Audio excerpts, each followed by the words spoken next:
Samozrejme, takto. Mne sa stala jedna vec, som učňov učil v jednej nemenovanej škole, aj to bolo. A oni si nevedeli normálne, ako sa má správne piecť koláč, ale nehociaký.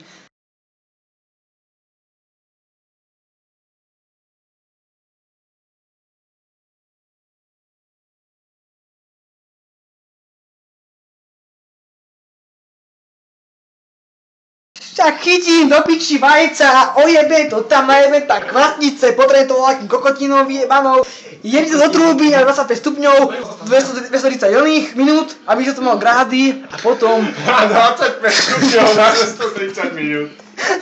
Potom sa môže stať, že to priori samozrejme, tak môžem cítiť tým, že to bude dymiť.